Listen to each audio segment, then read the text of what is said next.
Welcome to Immersed. Immersed is a series around music, health, wellness, and technology. Each episode, we bring together a diverse array of perspectives to explore how music and sound can improve our lives. Immersed is brought to you by Studio Feed. Thanks for tuning in and enjoy the show. So here we are with Behind the Curtain.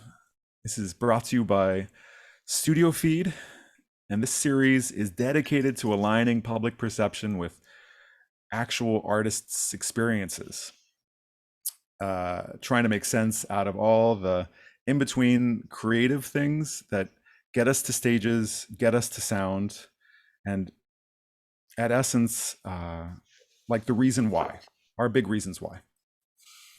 I'm going to change that description every time, but this time I am so incredibly happy to have two guests that I've known in some distant proximity and been admirers of y'all's work for I would happily say for a period of time now that makes it feel like you are persistent voices in my like sonic landscape. I keep on coming back because both of y'all keep on releasing amazing music. So it makes it really easy. We have JWords and we have Quarter as guests today. Please I want y'all in your own words to kind of give me a little macro, a little micro on what you think you have been doing because I could wax on about it, but I think in your own words will be best, and then we'll be off to the races and all the other good stuff. Maybe JWords, do you mind starting us out? Okay, yeah, I'll start. Well, my name is JWords. I'm from New Jersey, Union City, New Jersey. I live in Brooklyn now. When I got into making music, I was like in a band and stuff, but the band broke up and I felt empty. And I was like, wait, I could do this by myself. I seen other like producers, women producers that were inspiring me at the time. And I picked up, a drum machine and a synth, and I was like, oh, I'm gonna give this a go. And then found out that I could be my own band. So I've been doing that ever since. Awesome. And Quarter? So I'm based out of Brooklyn, New York too. I am a music producer and DJ. And in terms of what it is that I think I've been doing, I started this project in 2015. It was entirely just like kind of a hobby and labor of love. And I was throwing some events in Brooklyn with my best friend, just throwing parties essentially that I would DJ, and started producing music around that time. And then, over the course of since 2015, it's kind of evolved into something else, and is my main outlet for expression. So. Awesome.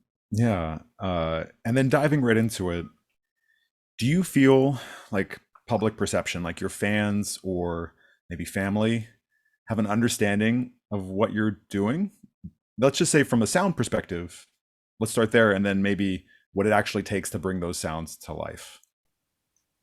If either of you want to jump in on that. I know it's a big nebulous question, but I do feel often that like people look at a DJ or they look at someone producing music and they either simplify it grossly. They're like, you're just pushing play, or the machine wants to do what it wants to do, or they're overcomplicating it because they just see you as being this wizard conducting electricity from the sky, or who knows what. But I've definitely seen both reactions, but I'm curious about your experiences. So I worked in film and TV before I went full time with music, and I did music simultaneously. So it was always kind of like, felt like this kind of hobby, side project, art project vibe. And it still feels like an art project to me. But I think my family, they thought it was cool. Like my dad, he likes dance music, and so it was always like I'd send him little pictures and videos of me at a gig DJing, and he's like, oh, that's sick, and he'd like tell his friends about it. But I don't think they really thought much of it until I had like a vinyl pressed or something, and I was like, I'm playing Coachella, and then all of a sudden it's like, oh, that this could be your job. This could be more than the fun little parties that you throw. So I think that's the extent with like my family specifically, and even with some friends too. I think friends like outside the space, it's kind of like, oh, this is like a cool thing, and then recently it's like, oh, whoa. But it's like, to me, it feels like this really steady progression. It doesn't feel like all of a sudden things have shifted. It's just been this evolving thing for a while.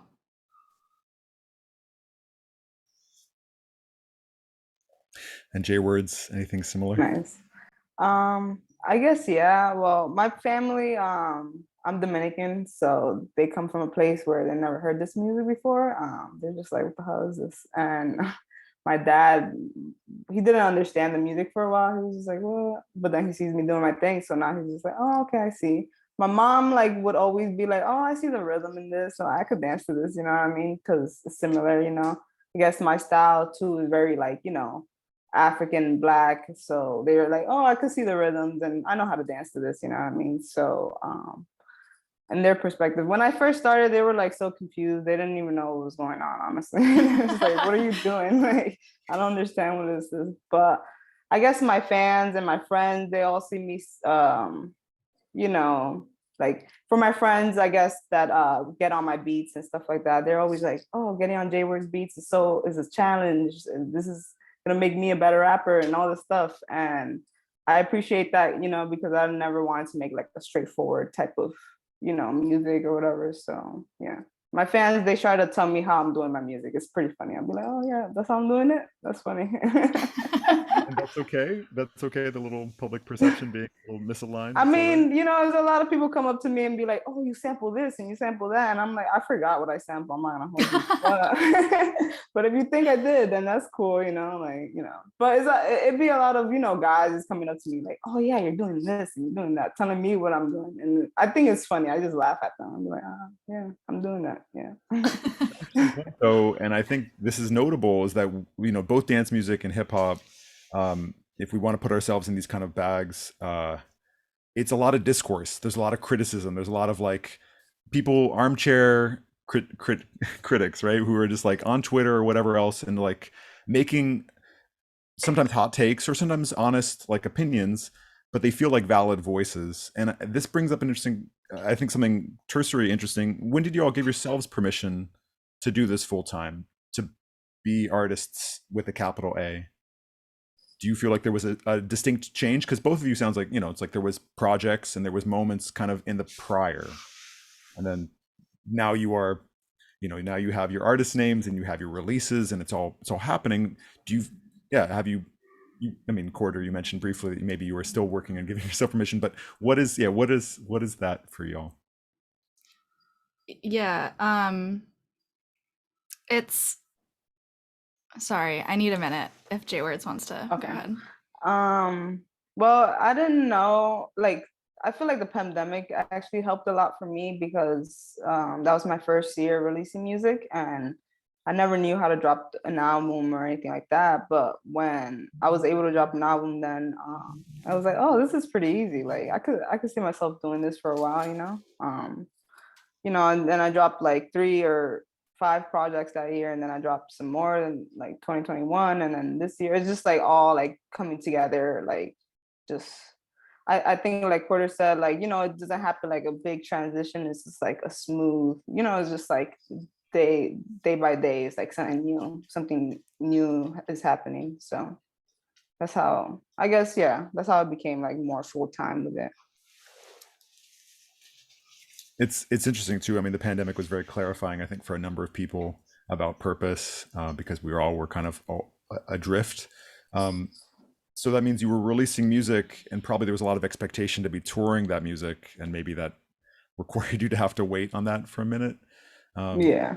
Beginning of the pandemic. We could come back around to that. I'd be really curious to hear how you navigated that specific terrain, if you feel like sharing. I mean, I know sometimes labels and other collaborators have their own say so, but kind of curious on your headspace on like trying to bring that music to the people that are already hearing it, but on streaming services, not live.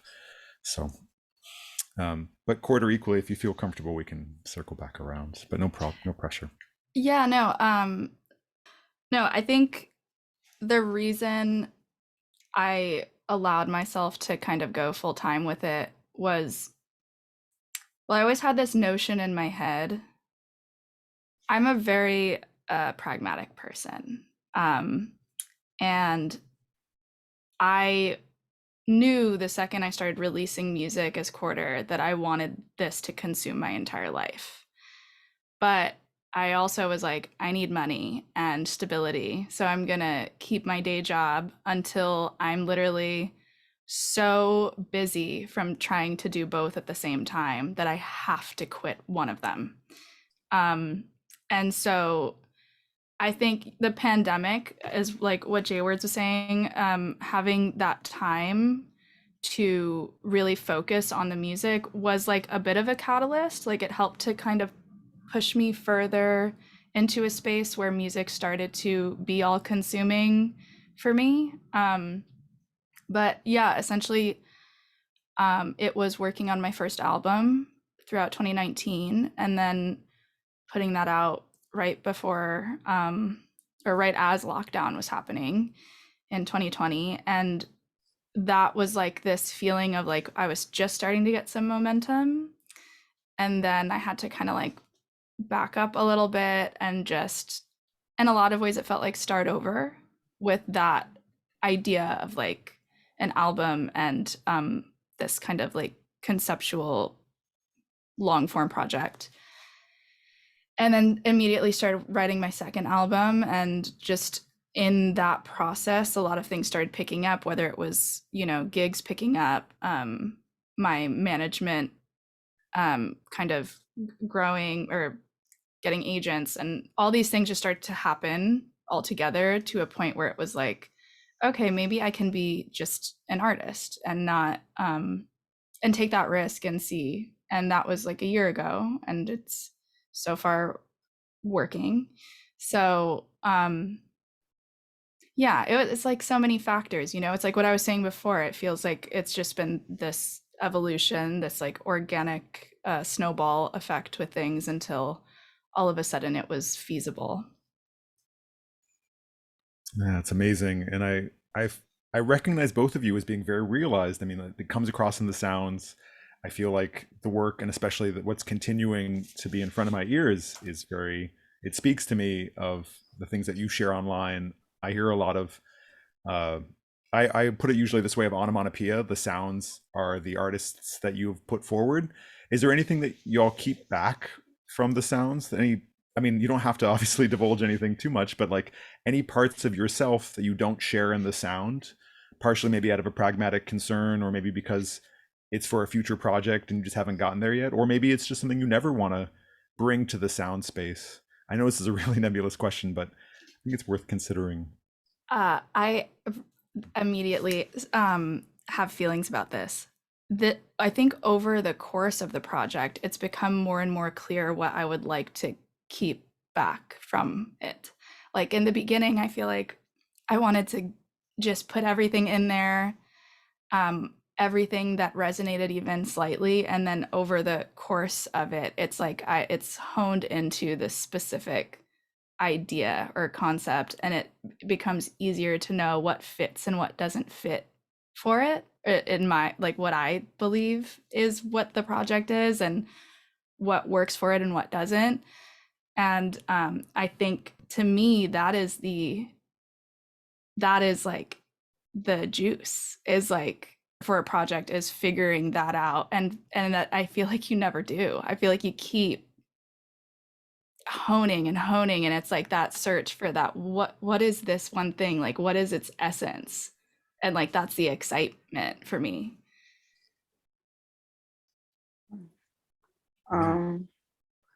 I feel I don't know if I hold back anything, I guess, you know. I feel like I could see myself growing every time I make new music, you know, like my stuff from last year sounds way different from this year. It's crazy. I'm like, what the hell?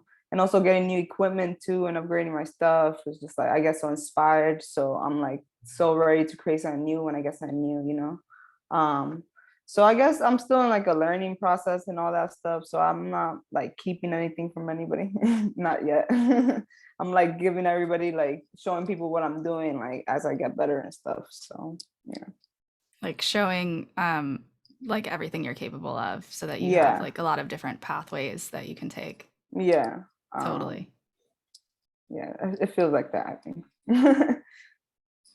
Awesome. I feel like both of you make like have a sound that is informed by technology. Like at least, I mean, again, like this is what I'm getting through some social media. I haven't had the chance to play too many shows. Quarter we've played a little bit, but JWords, we haven't had the occasion yet. Tell me a little bit about how your setup has been, maybe like how that might have made its way into the sound in surprising fashions, in the sense that I know JWords, you have some really cool beat making tech. And do you feel like your voice ever gets muddled by that, or is it just get clarified by the equipment? You already mentioned kind of like leveling up as you have been changing equipment. Mhm. I feel like I've been getting a lot of equipment throughout the years, and I always wanted to figure out like my live set, especially like I wanted to make music, but also perform it live and have it all in one place, without having to use like, let's say like the SP404, just because like it's overly used and stuff like that. So like lately I feel like I see myself growing with every new like piece of gear, just because I get so inspired by it. Like that's, when I make music, I think of gear, and I love gear so much. It's fun to play. It's like little toys for me. So I definitely, every time I hear something new, I'm like, oh, I could see what I could do with this, you know what I mean? So yeah, that's my experience with it so far. Yeah, awesome. Yeah. Similarly, I think, it is like, it does feel like opening, a new present on like Christmas or something. When you get a new piece of gear, it's like very fun and exciting and sparks a lot of creative juice. I think for me, like my whole creative career, even outside of music, when I worked in film and TV, I was in post-production, and it's all very much like everything. We're not cutting film anymore and splicing it, like it's all tech. I feel like for me it's exciting because it feels like the possibilities are always like evolving with what you can do with sound, and ways to get out of creative blocks through using different kinds of technology, and introducing yourself to new gear and whatnot. I think it's exciting to be able to have that spark through introducing something new.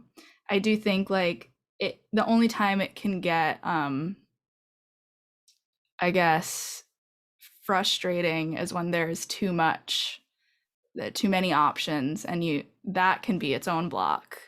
So it's like finding this middle ground of giving yourself just enough, or introducing something new when it's the right time, rather than trying to like accumulate a ton of gear and plugins, and then it's like you don't even know what you have anymore, and it's like, where do I even start? That's so true. I feel like I don't try to use everything at once. Like I just pick out what I'm gonna use. I'm gonna use this drum machine and this synth. I'm gonna keep it simple. And if I could add something else, then I would. But I don't like to overwhelm myself either with all the stuff, because it's like you're at the end of the day, you don't even make something that you like. Yeah, exactly. It's just like That's true. I feel like for me, I like hear sound, and I like to grow off that sound. It's not like, I mean, the technology, obviously, like the gear is there, obviously, but like if I'm messing around with like one piece of gear, then I'm like, oh, like let me see how I could finish this with this, and not have to overly cook it, keep it simple as well, It makes sense for the sounds you've been releasing, although I know we all are tempted by whatever new piece of gear might save us or solve us, at least in particular situations. You both have really dynamic live shows. I feel like you both bring something energetically to the table. What does it take to summon that before a show? Would you have a routine that you go through before you take the stage, or something you do after you get off the stage to dissipate all that energy?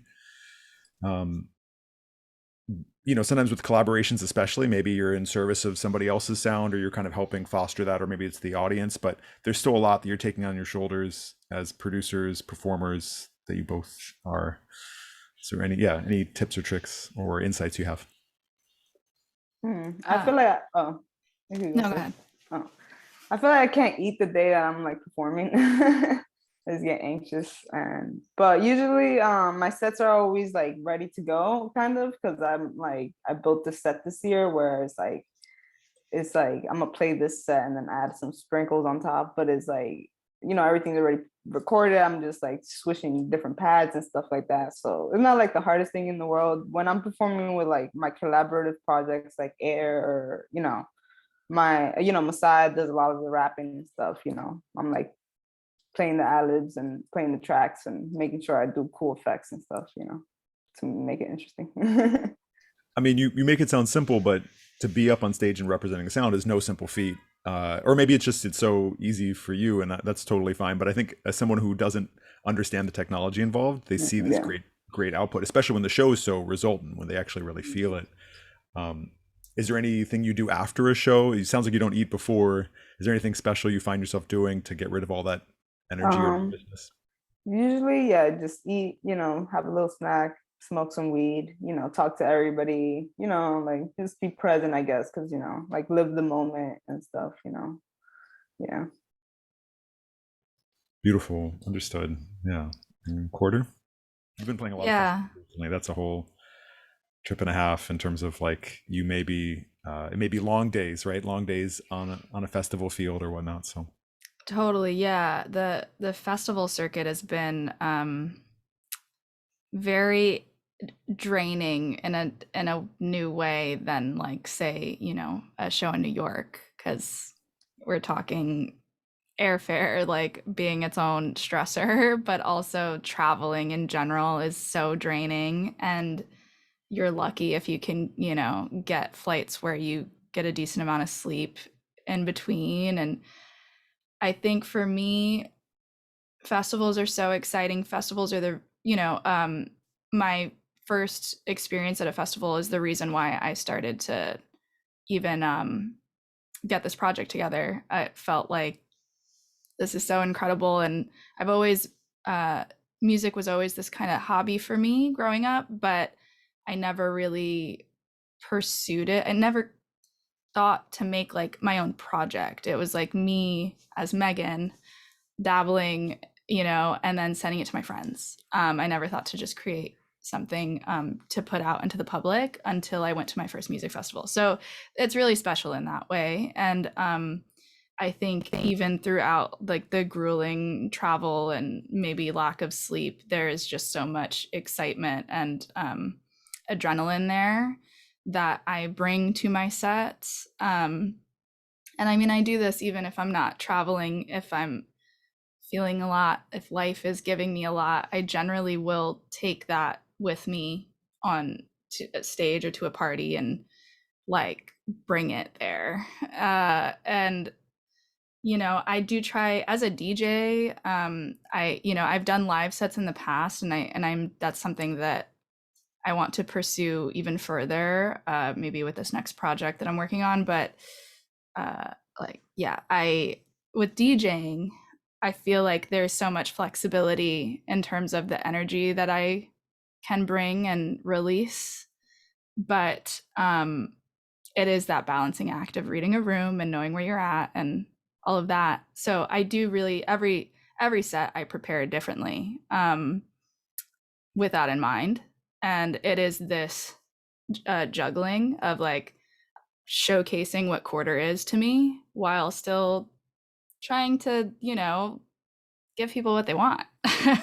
So it's, that's the hardest part sometimes is like, sometimes those things don't align perfectly.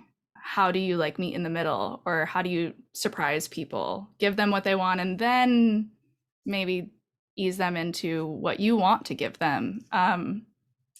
So yeah, in terms of like preparing for that, it's a lot of like just going back and forth in my head. What do people want? What will they want? What options do I have? And then afterwards, trying to be present. That's something new for me though. I feel like I've been doing it a lot more lately, like spending time with other artists, especially at festivals, and speaking with them and hanging out at audiotistic, I actually was hanging out with John Casey for some time, and like that was just so special. And I'm like, why don't I do this more? But it's, you know, it's sad to say that the industry itself doesn't usually give us opportunities necessarily to take a moment and a breath with other artists. People yeah, on and off stages, their sets coming up, you're getting off stage, or their night's beginning, your night's ending, or whatever the situation might be. It isn't always the prevailing winds to give us the opportunity. I will say you bring up an interesting thing that I think about a lot, this idea of medicine versus just easy enjoyment. Like, how much are you giving people the medicine that they need versus just providing them the soundtrack to their experience, right? Like, or the getting out of the way, so to speak, like a soundtrack can be. um you know, and also how people engage with the music in terms of what they presumed meaning is, like, especially some of, you know, I think you both have some lyrical content a little bit more buried in some ways, or more like forward facing, and people assume widely what language is and what it means and what it can mean, and like it's their own vehicle, right? So, not to just have you blankly comment on either things, but does it spark anything in either of y'all? Do you feel like you give people the medicine that they need? Or, I mean, Cordy, you just were wrestling with that, but yeah, JWords, what about you? In terms of lyrics, I write lyrics usually when I feel it, like, oh yeah, I could write a song to this right now. But usually, that's why I love working with other artists, especially rappers, especially like, you know, my friends, because I'm like, oh, like they know exactly what to say on top of something that I don't, you know. But with my own music, I feel like I definitely bring something new to the table that I feel like people enjoy, and like, you know, especially live, they could dance to it and they could just stand there and start thinking to it, you know, like, so, you know, which is really important and stuff. That's my experience with it. It's great. yeah. Yeah. I love what you said about, you know, they can dance to it or they can just stand there and think to Exactly. it. That's like, yeah, no, but that's like, for me, that's how I approach it too. It's like, I'm not gonna, for this project with Quarter, I don't think it's about giving banger after banger by any means, but it is for me like giving a little bit of both, like that idea of medicine and versus giving, you know, people some lighthearted fun. I think my go-to thing, which is like my easiest solution to that, is making little, you know, edits and finding ways to bring in, you know, lyrics of some song I loved when I was a kid and bringing it into what I would call like a Quarter like sound space. And so I'm giving them both. They can relate to these lyrics and feel like nostalgia and get that kind of like, you know, excited feeling of familiarity. And then I also give them maybe some sounds that they haven't heard before or haven't thought to put together with that same feeling. And yeah, that's to me what feels like the most obvious solution to that. But I can't make edits for like all the time, and I'll get sick of edits after a while. And so it's like, yeah, it is just that balancing act and constantly trying to reinvent the wheel a little bit. It sounds like both of you were grounded somewhat in spaces by which you were playing for friends or playing for peers, other artists that you already are working with or esteem, and that it's been growing wider. It's been getting, you probably have more and more shows with those less and less familiar faces, to the point where you're playing in places wherever else in the world, and it's just a sea of unknowns. Do you ever feel like you're carrying on your shoulders, I guess, in the shows you were going to previously, other than your friends, did you see yourself up on those stages? Did you see representations or people at all similar sounded? Or was it like always coming from familiar and friendly, and then now you're elsewhere, maybe at festivals or shows where there's different things going on? Do you still see yourself in those ways? I know it's a big one, but yeah. Yeah. Well, so when I started performing in Brooklyn, I'm from Jersey, so I would have to come over here to like perform, because in Jersey there was not like a sound of, you know, people weren't doing what I wanted to perform in and stuff. So I came out here and I met like, you know, a group of people where I'm like still friends to this day, and like, you know, they inspired me, and, you know, I looked up to their music. So being able to even show my music to them back in the day was like a big ass deal to me. And like fast forward now, where I got to like open for Diggable Planets, and it's just like a you know, a rap act that I've been listening to since I was like a kid. So that was like, what the hell? Like, how does that happen? But I feel like it's always like it's in one big vibration, like the type of energy and, you know, that you're supposed to be in, you know, because I got inspired by my friends, but I was also inspired by Digable Planets. And I feel like maybe that's just all one thing, you know what I mean? So that's how I feel like I see it. So like shows, they're getting bigger and stuff, but like it feels like a familiar feeling. And even if I haven't met the person before, you can feel like people's energies and stuff, and like who are your people in your tribe and stuff like that. So it's like a big journey, you know, like it's like finding the people in your circle, like throughout the whole world and stuff. It's not only in one place. So that's been really cool. I feel like, you know, I appreciate those experiences. And I feel like I feel lucky because, like, let's say if I wasn't doing music, I would want to hang out with these people anyways. You know what I mean? So it's like an excuse to be able to hang out with everybody and stuff. So I mean, to bring up frequency, I think if you're aligned on frequency, you're going to find people of similar frequency generally. exactly. To be able to offer them some frequency back is a real gift for sure. Yeah, definitely. Exactly. So I'm able to, like, you know, I'm able to inspire them as well, which is crazy to me, you know, but it's like that, you know, an exchange of frequencies and stuff. I love that. In quarter for you, especially some of those festivals, it can be wacky staging because it doesn't always come down to what makes the most sense for a given experience. It's just like, you know, this name has to go here because of whatever contractual obligation, or I mean, not to get too like behind the music or whatever, but yeah. Oh, that's so real. But yeah, I think this idea of thinking about how it felt in those initial spaces and, you know, with friends and familiar people, and versus opening it up to new people and new places and environments. I think what was so fun for me, so the kind of music that I DJ and even the music that I make, we were talking about this briefly, I don't know if we were even recording them, but the idea that, you know, it's not really within a specific genre, and that's been something that like is part of what Quarter is being able to explore different subgenres within dance music and electronic music in general, and that's really important. But you know, to make this something that I can live off of, there is this pressure, but also like need to create a cohesiveness within that.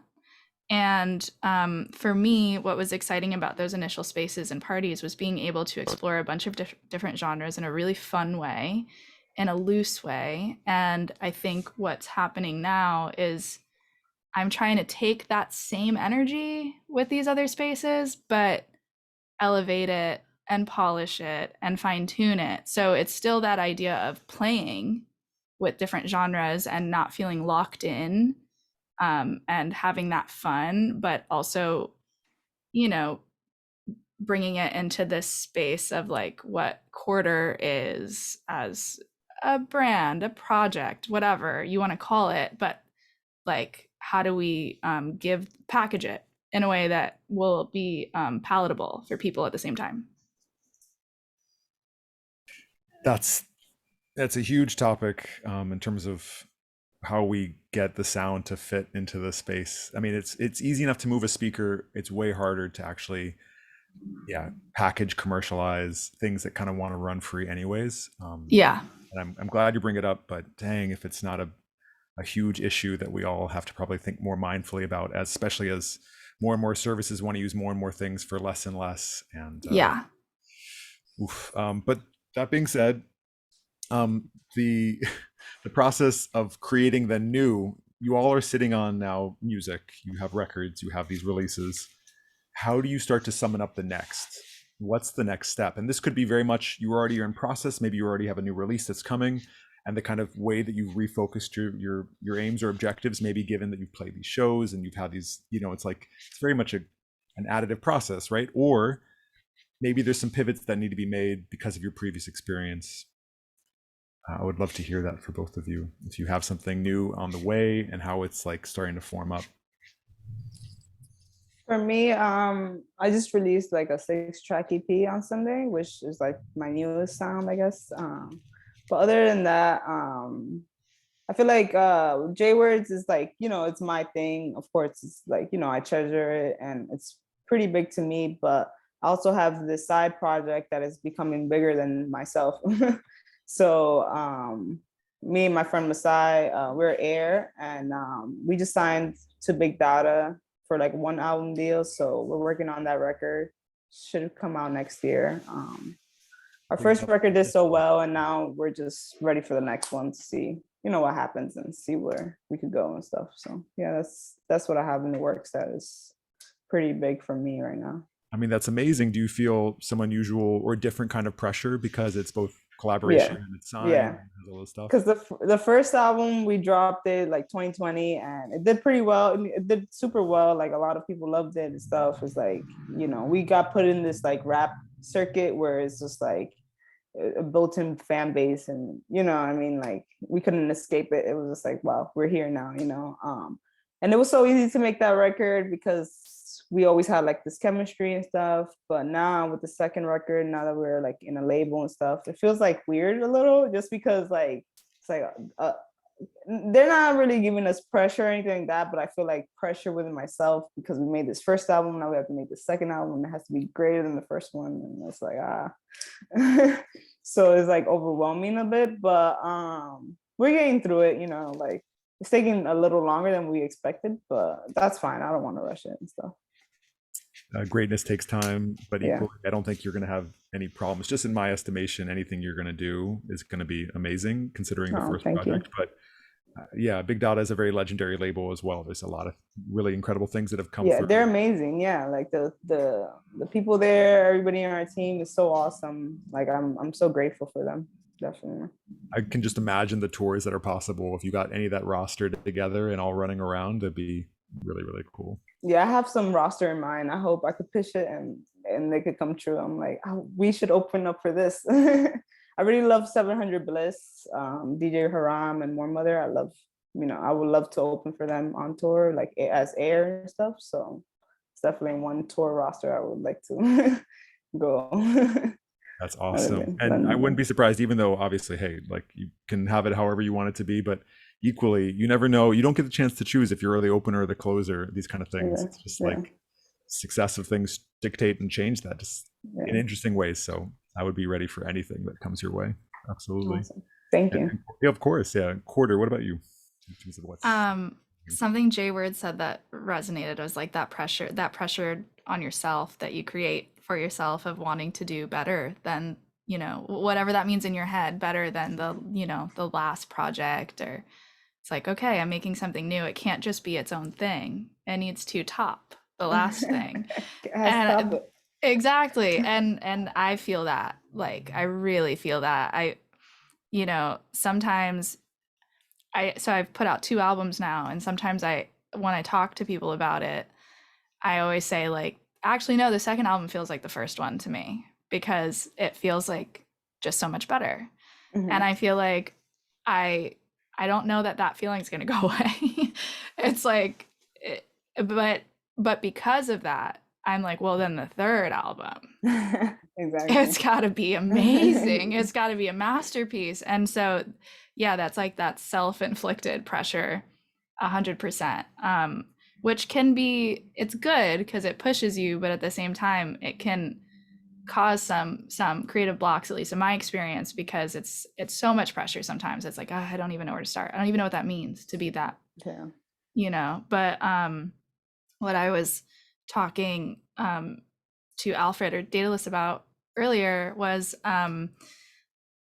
for me right now with this next group of music, I'm not just working on one new project specifically. I'm kind of creating like a group of music right now, a bunch of music, and then seeing what fits for what and what I should do with that. But even in that process, I'm going in right now, and it's like, because I'm not locked into a certain genre, I'm trying to understand what it is that what is this new thing I'm trying to say with this, next kind of phase of music for me. And for me, it's like trying to, lock in a feeling with all of it. And that's been like the most kind of trying part, because it's like I'll make something and it's like, okay, I like this. Yeah, this is cool. But does it feel right? Is it the feeling that I'm creating in my head that I can't even like put into words right now? And so that can be a lot. But for me, I mean, this whole thing for me, it's like it's all about expression. So that is like the joy in it too, though it feels like a puzzle sometimes. I was going to say one of the things that often happens in interviews or otherwise, they ask you to reduce your artistry down to like 3 words, like what are you in just a few words. And this is a cruel enough prompt from a stranger to give you, but then it sounds to a degree, Quarter, like you're giving it to yourself. You were trying to really distill, maybe by necessity, down to a few words that then best expresses or best gives you access to the sounds that align with that. Of course, that sounds intensely personal, and maybe those words don't actually have the language around them. Maybe it's just more like these feelings. Do you find yourself going to certain sound design techniques or like music techniques to access that? Is that part of your process, or is it much more about, just keeping it the feelingful thing? Yeah, so I absolutely rely on kind of this like like library of Quarter in my head, in terms of I've and it's like I don't have this like actually written down or anything like that, but I feel like if I had to write down like rules and steps for how to make a Quarter track, I could. And like there are certain things that I feel like I try to stick to, whether it's certain techniques like in a technical way, or even ideas for like the arrangement of the track or how it's supposed to play in a club versus whatever but that to me right now is what I'm trying to actually not get away from, but add something new to that like guidebook, and figuring out what that is. That is like for me what it is right now. Are you familiar with Mono Neon, the bass player? He's an incredible bass player, played with like Prince and a lot of other people. One of the things that makes them really an interesting online presence is they have a manifesto.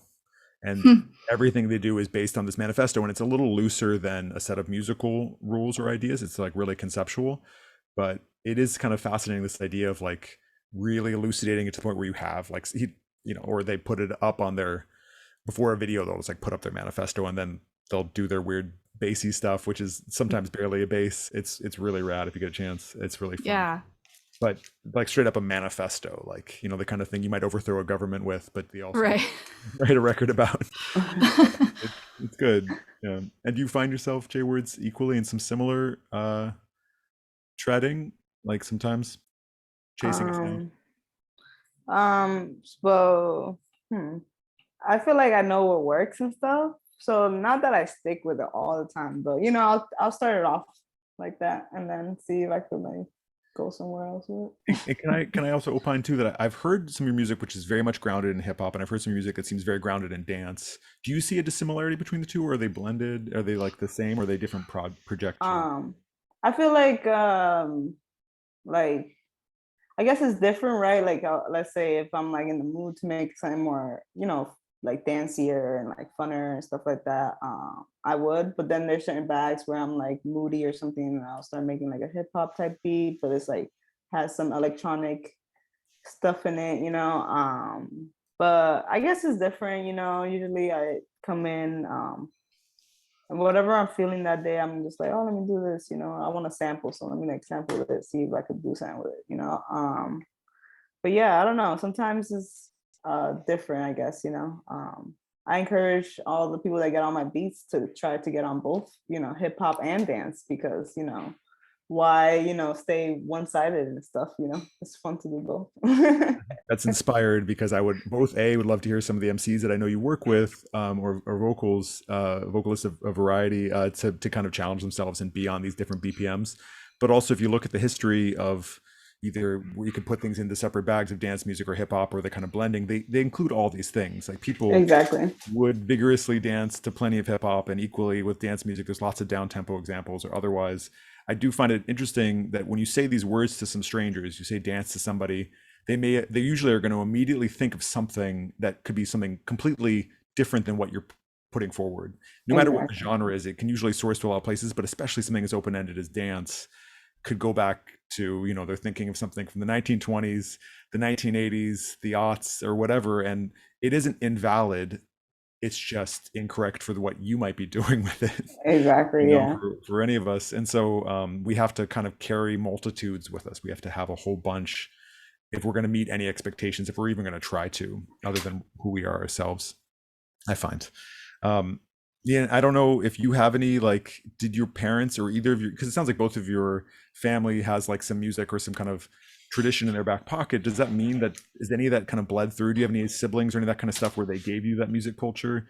Or is there anything that's like, that you find yourself maybe outside of the bag that you've arrived at in terms of your releases that kind of is another influence, another dimension that maybe will be explored, or something you already have been exploring that just hasn't shown up as loudly in the mix? When I was younger, my dad didn't teach me how to dance. He taught my sister how to dance, and I got offended. He said I had no rhythm. I'm like, what? You crazy? So mean. I'm like, wow, I love music. Okay, I didn't know I was gonna make music. Nobody in my family makes music.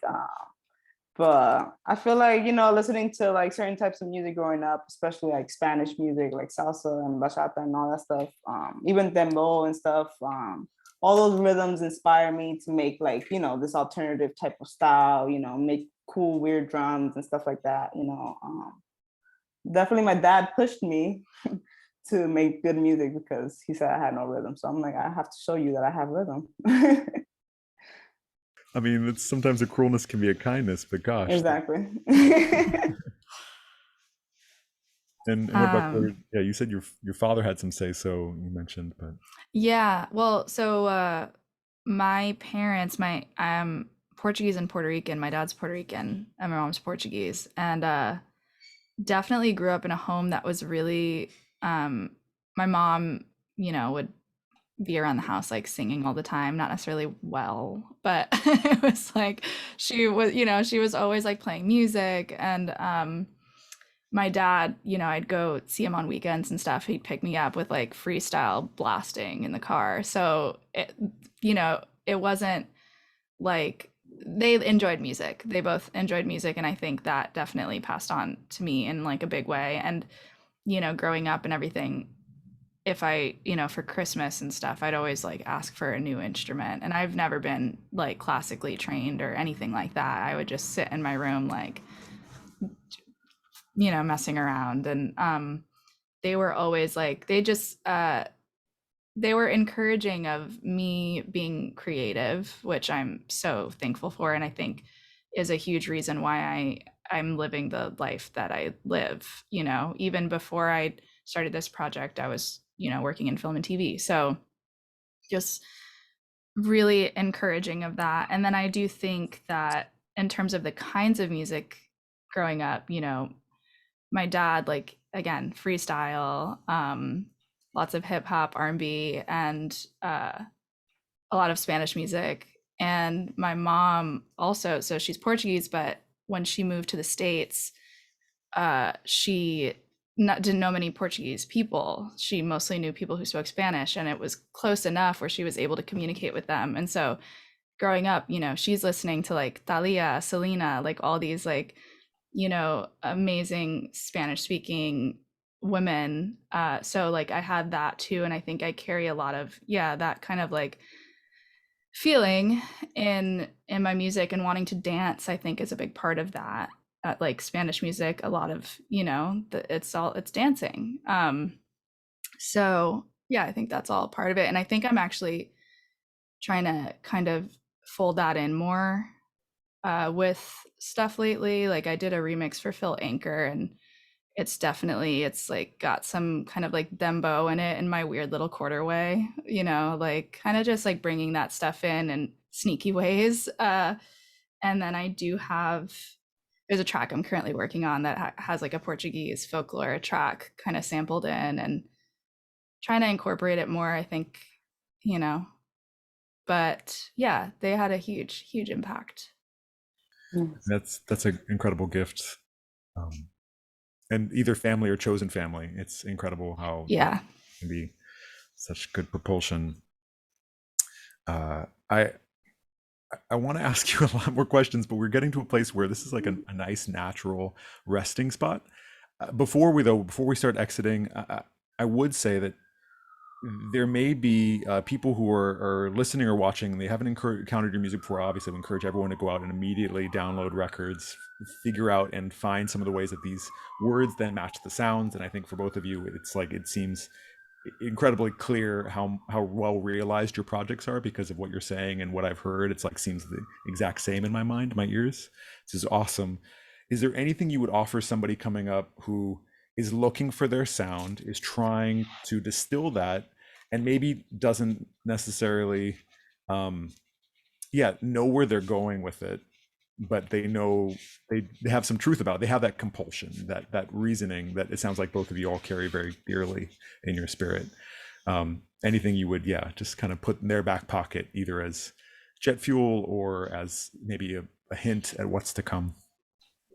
I would say just stay true to yourself.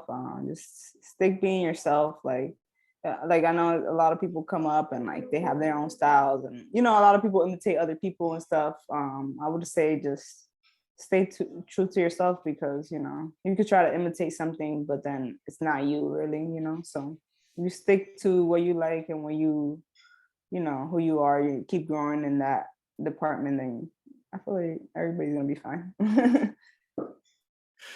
Genius. Yeah, I think that's a big thing, is like you absolutely can and will be inspired by other people and projects, but it is so crucial to not feel like those things need to be a blueprint that you need to follow exactly.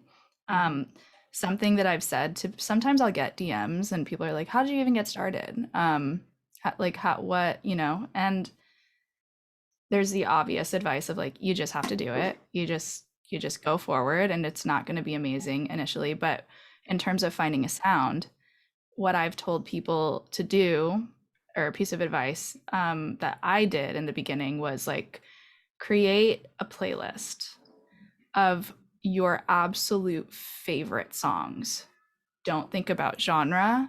Don't think about when they came out or who they're by. Just the songs that resonate with you the absolute most.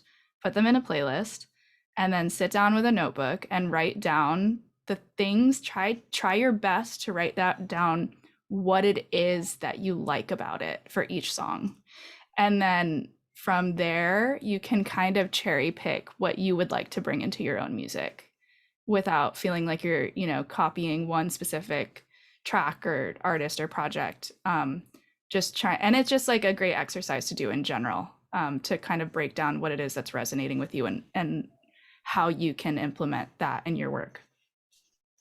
That makes all the sense. It is funny. Sometimes I talk to people who are really passionate about sound, and they don't realize that the other people in their lives or the world around them isn't equally passionate. I think a lot of times listening or having big ears is like, or what I call big ears, is something that we kind of assume that everybody's like equally doing that. And of course, it's just not the case. If you actually ask people, like, what are they listening to? They're listening to like the same one song that's on the radio, or the same thing that's been on TikTok or something. And it's like, oh, wait, it's not a limitless plane of like too much music out there that you can't possibly get through. So both really resonant, wonderful pieces of advice. And I hope indeed that as things continue and you inspire more people, that you do get more and more feedback from people directly, like,